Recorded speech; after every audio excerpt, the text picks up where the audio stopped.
Can you hear me? Yes, Swamiji, Hari Om Pranam.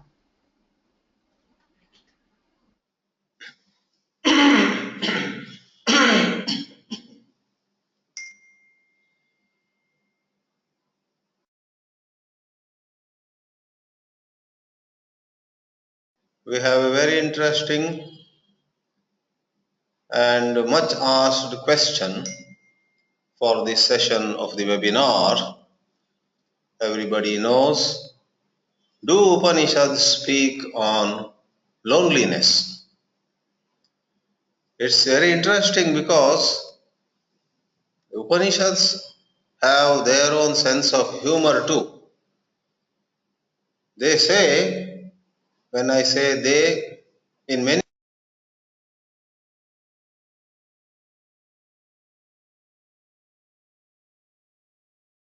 utterly alone, no company at all, no husband, no wife, no children, no devotees, no gurus. Many Upanishads have this line. Let me tell you from Brihadaranyaka, the very first chapter, fourth section. Atma eva idam agra asid. Atma eva. There was only the Atma. And to add to the humor, this very Upanishad section says, being all alone, the Atma was a bit afraid. It is said, Saha abhibhet, that is, experienced bhayam. Ekaki bibhemi, I am alone. And being alone, I am afraid. Ekaki bibhemi is the mantra. Sahi ayam ikshan chakre. But then, these mantras have, as I said, a certain humor, or they may have their own hidden flavor. When we read the Upanishads repeatedly, we discover new flavors, new tones, new hues in those messages. So, on one hand, the mantra says, being alone, Atma experienced fear. I personally see humor here. For the very next line says, Sahi ayam ikshan chakre, that Atma, one without a second, thought, well, when there is no one other than me, why should I be afraid?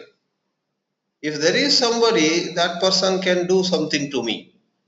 So this is said here, Yat mad anyat nasti kasmannu bibemi, because there is nobody other than me, kasmat nu bibemi, from whom or for what do I fear? And thinking so, right away, Atma was utterly free of fear. The line goes, Tata eva asya bhayam viyaya. The fear that was there for a moment as though went away completely. Viyaya, disappeared. Kasmadhi aveshyat. Why would the Atma be afraid at all? And there is a much quoted line now in this part of the Brihadaranyaka Upanishad of Shukla Yajurveda, dviteeyaad bhayam bhavati. Bhayam, fear, happens only when there is someone that may be called the second. We are, and there is someone other than us, that is dvitiya. Dviteeyaad bhayam bhavati. We had a session before where we spoke on fear. In this session of the webinar, we are not talking about fear, we are talking about loneliness. You may ask me, what difference, or are they one at all? There is some common ground between fear and loneliness, But actually, loneliness is a basis for very many emotions to arise. Loneliness can leave us in fear too. We are all alone and we may feel afraid. Something may happen to us. Somebody may do something to us. Fear. Loneliness may make us miserable, very sad, feel great self pity. Oh, I have nobody. Alas, what a terrible condition this is. At one time, people surrounded me. People came to me. At one time, everybody wanted me. And I also could go to many people. Now, nobody comes to me, and I cannot go to anybody, etc. In fact, loneliness can be a launch pad of lot of terrible thoughts, uncomfortable thoughts. We may cry, we may laugh, we may fear, we may worry. Loneliness can make us feel suicidal. Loneliness can push us to deep depression. So, loneliness and fear are not the same. In fact, we may say that fear is one component of loneliness. Loneliness has many more things. Loneliness is the fountain of a whole lot of negative emotions. So, while the Upanishads throw light on the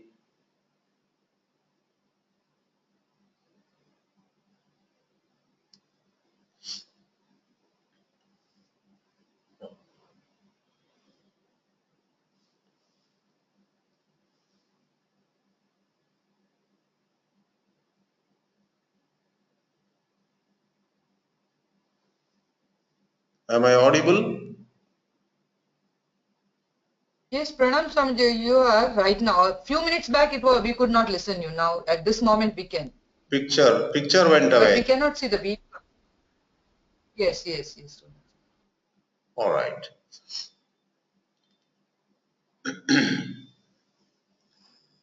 I quote from the same passage of the Brihadaranyaka Upanishad, which goes on to say, Savai naiva re me. Re me means enjoyed. Savai naiva re me.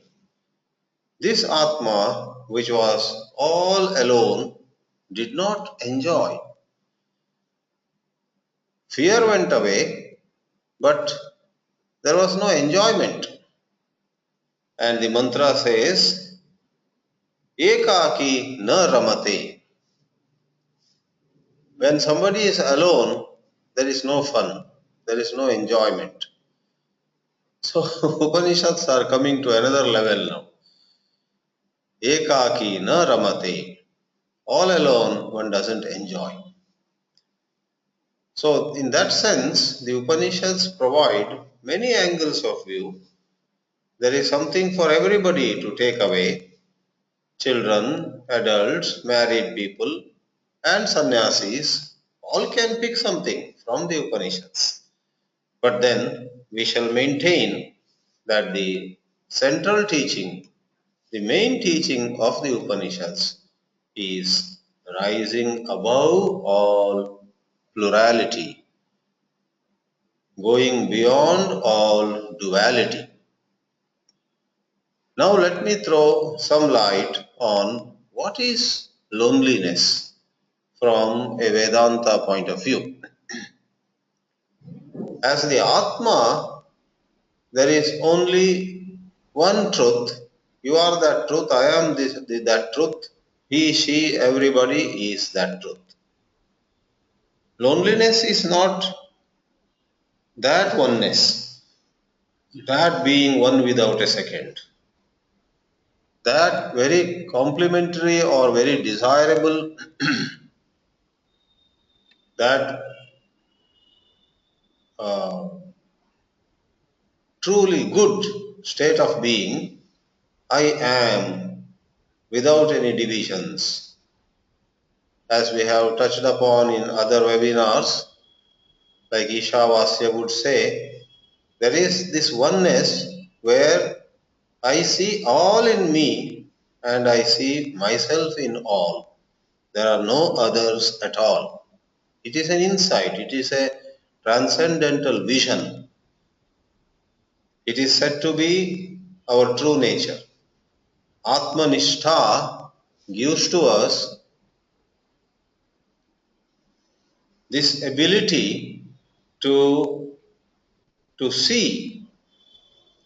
Outwardly there is duality, outwardly there is giving and taking, outwardly there are so many names and forms. After getting this vision, do not imagine that anybody would not see his mother as mother or father as father. Please do not imagine that after getting this vision of the Upanishadic oneness, anybody would not distinguish between a cow and an elephant. That is not the idea. But there is a cessation of psychologically created duality. We have dwelt on it. Let me quickly say it in a couple of sentences. Psychologically, the sense of I am low and somebody is high, or somebody has been successful and I have been a failure, like this. There are countless judgments. We judge others, we judge ourselves, and the judging process and the plurality created by the mind go together. They are like the two sides of the same coin. So, what is loneliness? Friends, loneliness is, let me make it very simple and let me highlight the basic understanding of loneliness, which you will find helpful. Loneliness is actually a creation of our mind. Even when many people want to see you and many people will welcome you, if you go there, it is possible you may suffer from loneliness. Because out of some hurt, out of some pressing self judgment, you may not feel at ease with people. All of them are admiring you, all of them are ready to do anything for you. But there are times when you don't inwardly enjoy any company. You feel like running away. Or you feel, all these people are good to me, but really I know them. Nobody cares for me. If your mind says nobody cares for you, there you go. You are lonely right away. You may be a celebrity, you may be rich and famous, you may be a great speaker on loneliness, but you yourself will feel lonely when your mind plays these tricks. And what Upanishads do is they help you or they help you and me to question. Let me take the language of Ramana Maharshi here. When I am lonely, I am supposed to ask, who is feeling lonely? This is to be practiced and developed. I am lonely. Inquire, question. Question the present way of you are seeing yourself. This may as well be expressed as self-observation. Keep an eye on the movement of the self. The self in you, self with a lowercase s please, not the Advaita Vedanta's self with an uppercase s, the undivided, all-pervasive self. Let us leave that aside for the present. Simple self, S-E-L-F, with a lowercase s, the sense of me, the I center. When this is operating and issuing out many statements, I have nobody for me. Nobody wants me. Who is saying this? I. Who is this I? Who am I? One is to inquire. Then the mind behaves. Here I want to make an admission. When we say, oh, Upanishads can solve the problem of loneliness, in no way we are claiming that it is some quick fix, that Upanishads can replace all medicines, all medical systems, put aside pathology, what you call, not pathology, allopathy and homeopathy and Ayurveda, a thousand systems of medicine that are prevalent in our world. Are we saying that, oh, they are not necessary? Upanishads will take care of everything? No. I want to admit that a large number of people, alas, are not receptive. Then the whole frame of reference changes. In this webinar, we trust that all of you, if not all of you, most of you are receptive, are open to take a second look at how you are seeing your own life, how you are seeing yourself, what you think you are. Obviously, every one of us at a given point of time is weighed down, is pulled down by an idea of who we are. Moment to moment, thought process constructs an idea.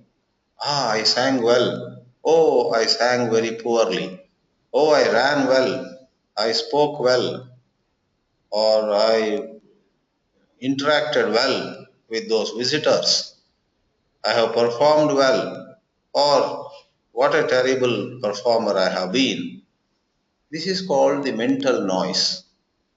In relationships too, be it family, be it an organization, or any other setting. In relationships, our thought process creates a certain sense of I. This I, which we are calling the self, is the cause of loneliness. I have great sympathy for myself and for everybody with regard to those moments when loneliness hits us. Loneliness can be an agony. And if somebody is not receptive to all this review, all this, taking a second look, even this talk can make the lonely person feel more lonely. This talk can make the person more miserable. I am so miserable, and this Vedanta is adding to my sorrow, one may say. That's another component of noise of the mind. This mind, this thought flow, if you are not watchful, can go indeed berserk. It can run amok and disturb you to no end. Now, how do the Upanishadic insights help you handle this loneliness? The Upanishads have thrown light on the Advaita Atma.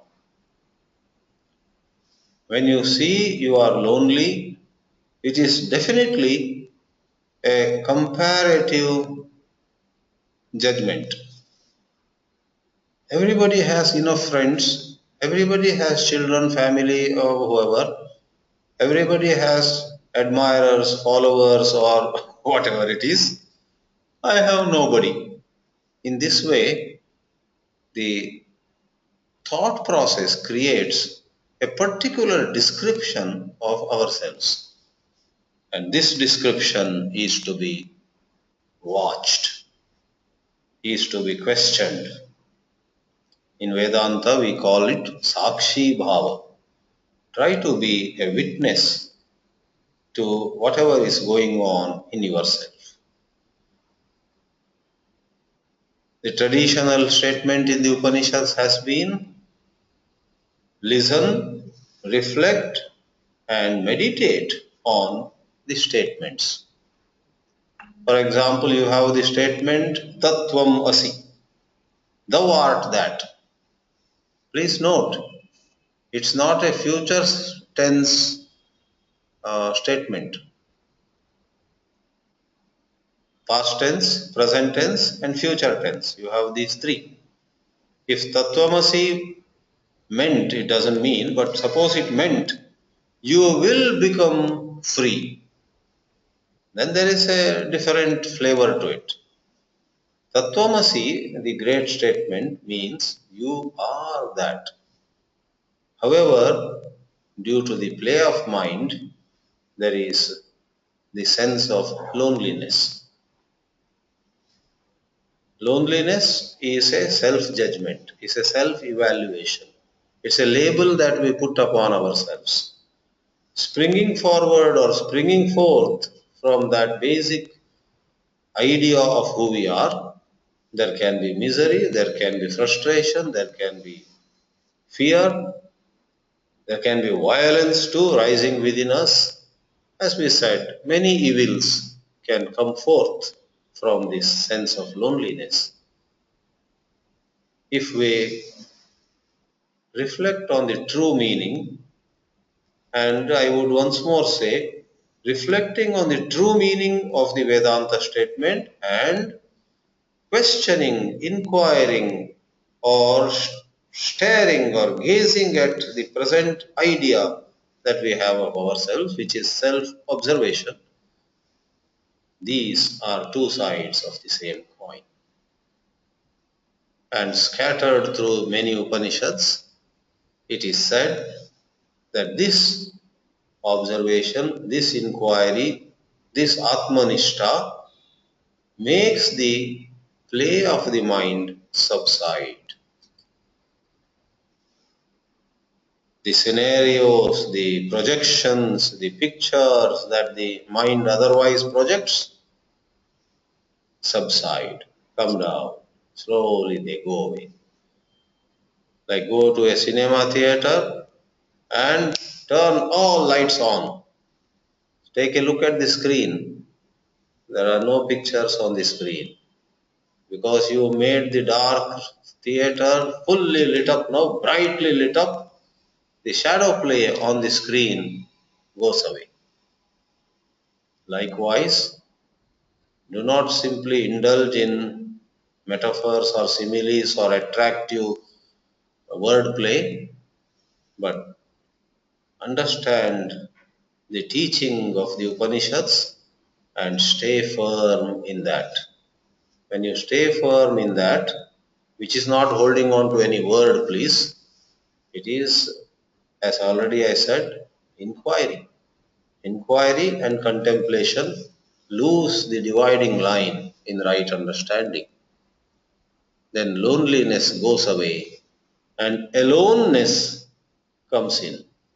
Aloneness is I alone am. This awareness alone is. In awareness, names and forms, personalities rise and go. They are secondary. Primarily, all of us are that one awareness. Satyam, Jnanam, Anantam, Brahma. Let me pause here. Please feel free to raise your hand, ask questions, or make any comment. Hari Om.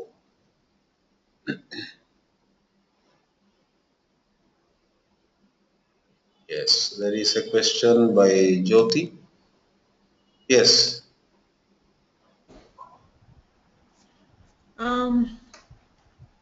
Swami, but then when we do inquire, Yeah.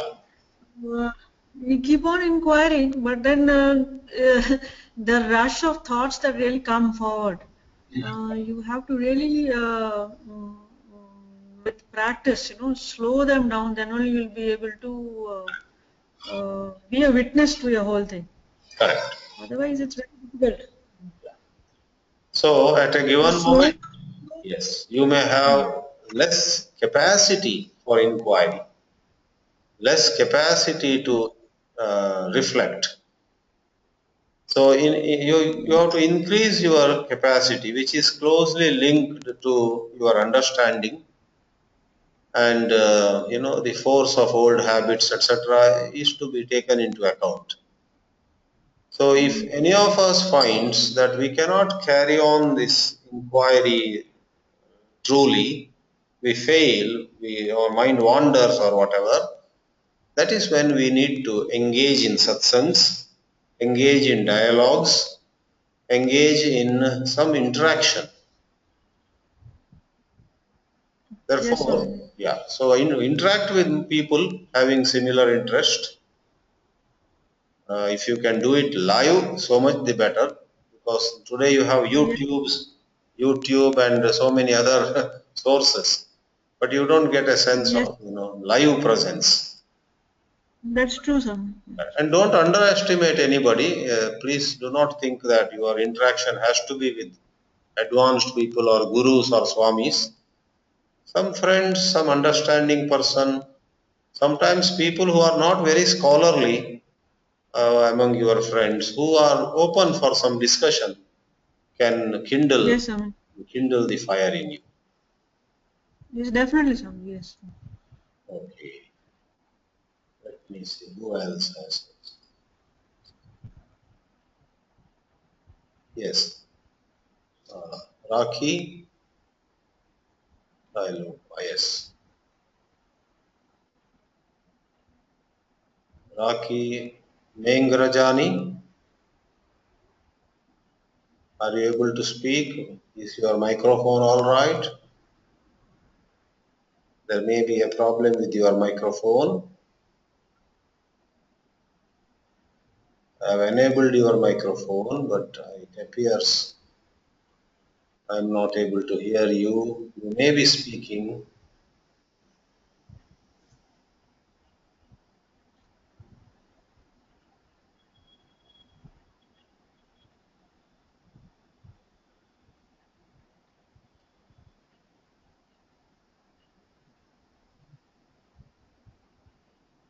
Okay.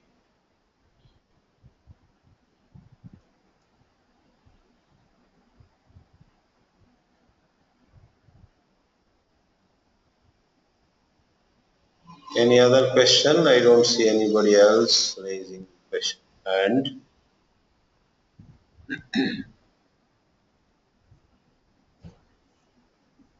nobody is feeling lonely. Everybody is at peace.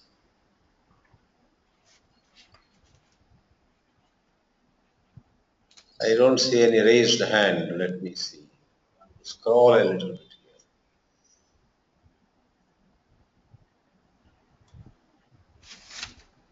Okay. Ashaji has a question. Please. Now, Swamiji, Namaskar. Namaskar. I wanted to ask you that loneliness affects all of us, and with time, we may have developed our own small methods of overcoming it. Right. But it is so enlightening to hear what you have said. And I was only wondering when we will be able to see you in person here in California. Oh, sure, sure. Thank you, Vishnuji. Nice to hear from you. And let's hope pretty soon it will happen. We'll meet face to face. By the way, we Swamis also feel lonely if nobody comes to ask questions to us. Oh, thank you. Two or three of you ask questions, we feel okay, not bad. Our mind also plays the same trick. There was a time when so many people used to ask questions. Now nobody asks me anything. How sad? Because it's the same human mind, whether your mind or my mind. The human mind has the same frailties, weaknesses. Okay. Oh, there is one more raised hand here. Ganapati Shankar. Yes, Swamiji, can you hear? very well. In the beginning, you were talking about the Upanishad, humorously saying, I am alone, I am fearful. Yeah. There was some audio gaps that we couldn't hear completely very well. Can you please expand on it in terms of what was the humor? Yeah. See, the humor part of it is this. We know that the Atma, which is one without a second, is all bliss. Satyam Dhanam Anantam Brahma, we say. It is all bliss. But the Upanishad says, because the Atma was alone, number one, it got afraid. Saha abhibet. This is the, if you have a copy or on the internet, you may say, is the first chapter and fourth Brahmana. Brahmana means a section. First Adhyaya and fourth Brahmana, second mantra. Saha abhibet. Tasmad ekaki bibheti. Anyone who is alone gets afraid, says the Upanishad. But then next line says, this Atma, which for a moment got afraid, inquired, so Ikshan Chakre, and then argued within itself, Yat mad anyat na asti, since there is no one else, from whom should I fear? Who will do anything to me? There is nobody else.